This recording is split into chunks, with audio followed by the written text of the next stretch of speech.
And how are you better prepared now for this role than you were your rookie year? The past 4 seasons, just kind of been able to sit back, and obviously I started a little bit as a rookie, got some great playing experience there. Then the past few years, just kind of see, how Derek has prepared, for games. Obviously learning from Greg Olson and John D. Filippo, and now learning from Bill Musgrave and Todd Downing, and you kind of get a lot of knowledge there, especially at the quarterback position. So I think my knowledge of the game has definitely improved. I think you just kind of learn how to prepare. You learn how to just kind of schedule your time better throughout the course of the week and prepare yourself as best as you can for Sunday. What have the last few days been like? I'm sure a lot of people reaching out to you, support, all that kind of stuff. What have the last few days been like? The support's been great, as it always has been. And that's just, that's just extra motivation right there. You see how many people, family, friends care about you, how many people in Raider Nation care about you and want you to succeed and do well. A lot of people talk about you're a guy that played with the chip on your shoulder. Do you like kind of being doubted, being that underdog? I don't. I've obviously gotten that question a lot throughout my career. Playing with a chip on your shoulder and things like that. I don't necessarily think I play that way. I think I just. I really enjoy playing the game. I really enjoy competition. I enjoy being out there with the guys and playing the game and doing well and winning. Do you use people doubting you and the critics as fuel? Kind of regardless, of whether people like you or they don't like you, or people critique you or they don't critique you, it's out of my control. Some writers may like me, some may not like me. It is what it is. I don't really try to let that bother me. I don't, be honest with you, I don't read a ton of your stuff or your articles. I just try to, focus on the task at hand and play to the best of my ability. With the division title on the line Sunday and the playoffs just around the corner, do you feel a ton of pressure? And if so, how do you deal with that pressure and maybe not let it be overwhelming? Well, there's always pressure when you play this game.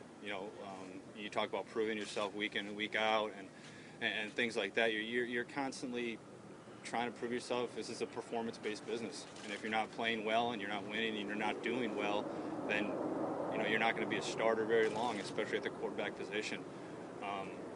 So that's what we're doing now. We understand what's at stake come Sunday, and we're preparing for that. Matt, were you and Derek have any communication? No? I just reached out to him. Just told him that we're praying for him. Hopefully everything is going well and he's feeling good. But he's a great guy. Good teammate, good friend, and I'm sure he'll be helping us out throughout the course of the week. How different is going out there? You're out there this week. You have 3 Pro Bowl offensive linemen protecting you. You got Pro Bowl receiver, another big time receiver, versus the team that you had when you played 3 years ago. That didn't have the talent you got now.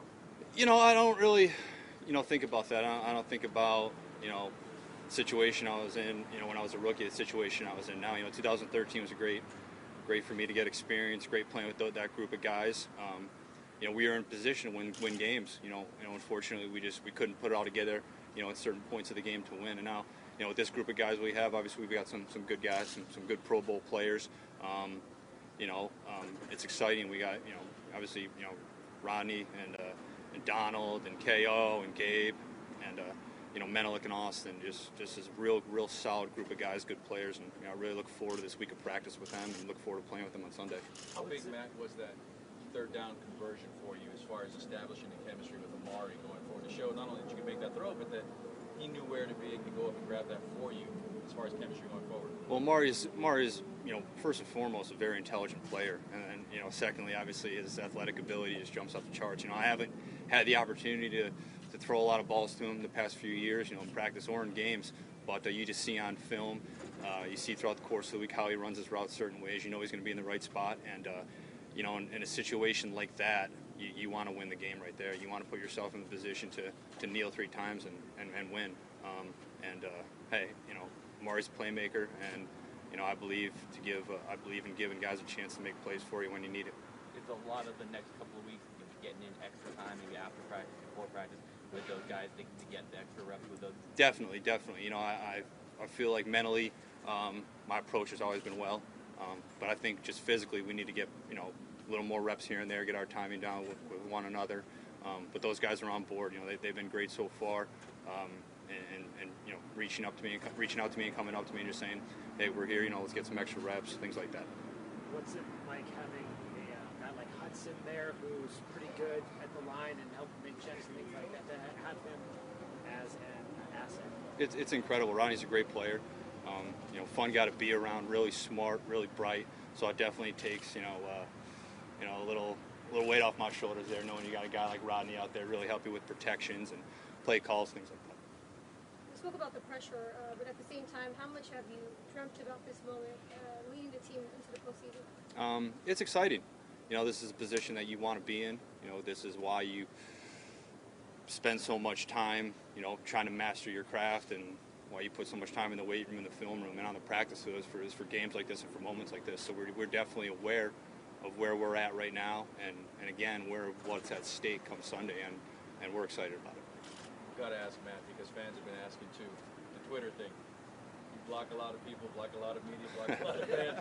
What is that sort of the motivation that you got? I'm not searching out people to block them on Twitter. I don't sit there on my phone and do that. But I'll be honest with you guys. You know, if I'm reading an article and I come across somebody, you know, you get a sarcastic tweet or an article bashing the Oakland Raider organization or bashing the guys in the locker room, I don't want to read that stuff. So, I mean, that's what gets people blocked on Twitter. You know, it's nothing personal. You know, I don't want to read bad or negative things about this organization or about the guys in that locker room. That's all. So you're handling it yourself, then? You don't have somebody doing it for you? No, I use Twitter and social media. I use it for news to see what's going on around the league, you know, and keep up to date with news. You know, yeah.